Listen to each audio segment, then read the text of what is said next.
Hello friends, welcome to ரசிருசி அறுசுவை சமையல். நீங்கள் நம்ம சேனலை இப்போ தான் பார்க்குறீங்க அப்படின்னா மறக்காமல் சேனலை சப்ஸ்கிரைப் பண்ணுங்கள். பக்கத்தில் இருக்க பெல் ஐக்கானை கிளிக் பண்ணிக்கோங்க. நான் அப்லோட் பண்ணுற வீடியோலாம் உங்களுக்கு உடனே நோட்டிஃபிகேஷன் வந்து சேரும்.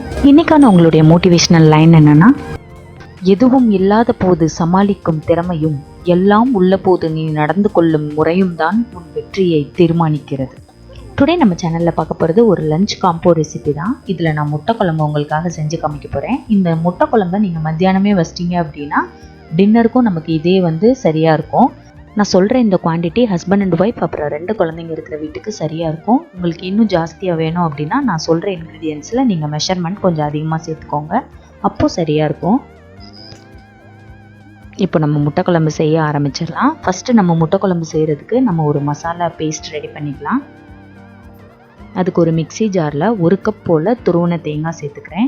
2 டீஸ்பூன் சோம்பு, 1 டீஸ்பூன் கசகசா, 4 முந்திரி பருப்பு ஆப்ஷனல் தான், வேணாம் அப்படின்னா ஸ்கிப் பண்ணிடுங்க. இப்போ இதை தண்ணி சேர்த்துட்டு நல்லா ஃபைன் பேஸ்ட்டாக அரைச்சி எடுத்துக்கோங்க இந்த மாதிரி. அது கூடவே 4 டேபிள் ஸ்பூன் குழம்பு மிளகாய் தூள், 2 டேபிள் ஸ்பூன் மட்டன் மசாலா. இதில் கொஞ்சமாக தண்ணி விட்டு இதையும் இதோடையே சேர்த்து நல்லா ஃபைன் பேஸ்ட்டாக அரைச்சி எடுத்துக்கோங்க. கேஸ் ஆன் பண்ணி நம்ம ஒரு கடாயை அடுப்பில் வச்சிடலாம். அதுக்கு நான் நல்லெண்ணெயில் தான் இன்றைக்கி முட்டை குழம்பு செய்ய போகிறேன். ஸோ நான் நல்லெண்ணெய் விட்டுக்கிறேன். நீங்கள் நார்மல் சமையல் எண்ணெய் விடுறதுனாலும் விட்டுக்கலாம். 2 துண்டு பட்டை, கடு உளுந்தம்பருப்பு 1 டீஸ்பூன். அது நல்லா பொரிஞ்சதும் கூடவே ஒரு ஏலக்காய், 1/2 டீஸ்பூன் சோம்பு, கொஞ்சமாக கருவேப்பிலை. இப்போ இது எல்லாத்தையுமே சேர்த்து லைட்டாக கலந்து விட்டுருங்க.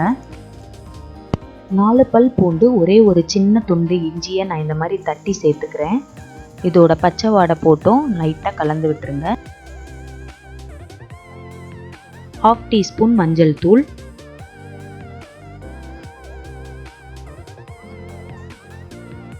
15 போல் சின்ன வெங்காயம் எடுத்து இந்த மாதிரி கட் பண்ணி வச்சுருக்கேன். இதையும் ஆட் பண்ணிக்கலாம். ஒரு பெரிய வெங்காயத்தை குட்டி குட்டியாக சாப் பண்ணி எடுத்திருக்கேன். அதையும் இதோட ஆட் பண்ணிக்கலாம். இப்போ வெங்காயம் நல்லா வதங்கட்டும், நல்லா வதக்கி விட்டுருங்க. இப்போ வெங்காயம் நல்லா வதங்கினோன்னையும் 3 இந்த மாதிரி மீடியம் சைஸ் தக்காளி எடுத்து பேஸ்ட் பண்ணி எடுத்திருக்கேன். அதையும் நம்ம ஆட் பண்ணிக்கலாம். தக்காளியோட பச்சை வாடை போகிற வரையும் அதை நல்லா வதக்கி விட்டுருங்க. குழம்புக்கு தேவையான அளவு உப்பு சேர்த்துக்கோங்க அது கூடவே. இப்போது பச்சை வாடை எல்லாமே போய் நல்லா வதங்கிருச்சு. நம்ம அரைச்சி வச்சுருந்த மசாலாவை இதோட ஆட் பண்ணிக்கலாம். இந்த மசாலாவோட காரமே சரியாக இருக்கும். உங்களுக்கு காரம் வேணும் அப்படின்னு நீங்கள் நினச்சிங்கனாலும் இன்னும் கொஞ்சம் ஆட் பண்ணுறதுனா ஆட் பண்ணிக்கோங்க. இதையும் லைட்டாக கலந்து விட்டுருங்க.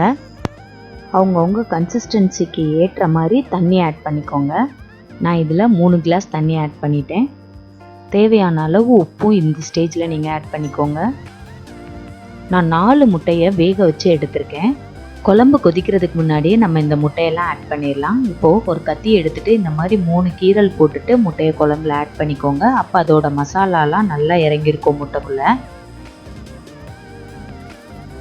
குழம்பு நல்லா கொதிச்சுட்டு அதோட பச்சை வாடையெல்லாம் போட்டும் மசாலாவோட பச்சை வாடையெல்லாம் போகிறதுக்கு 10லேருந்து 15 நிமிஷம் போல் ஆகும்.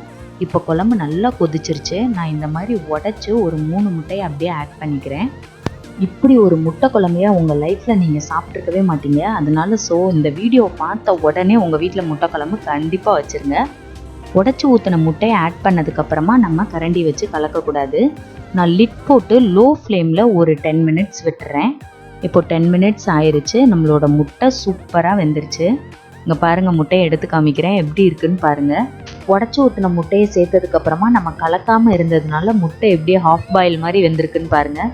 கடைசியாக 1 டீஸ்பூன் நல்லெண்ணெய் சேர்த்துக்கிறேன், கொஞ்சமாக கொத்தமல்லி இலை. இப்போ நம்ம கேஸ் ஆஃப் பண்ணிடலாம். இங்கே பாருங்கள், சாதம், முட்டை குழம்பு, அப்புறம் மணக்க சூப்பராக ரசம், தயிர். ஒரு அட்டகாசமான லஞ்ச் மெனு சூப்பராக ரெடி ஆயிடுச்சுங்க. முட்டை குழம்பை சாப்பிட்டுட்டே இருக்கலாம் போல் தோணுச்சு. அவ்வளோ டேஸ்ட்டாக அவ்வளோ அருமையாக இருந்துச்சு. நீங்களும் கண்டிப்பாக உங்கள் வீட்டில் இந்த ரெசிபியை ட்ரை பண்ணி பார்த்துட்டு மறக்காமல் உங்களோட கமெண்ட்ஸ் என்ன அப்படின்றத எனக்கு பதிவு பண்ணுங்கள்.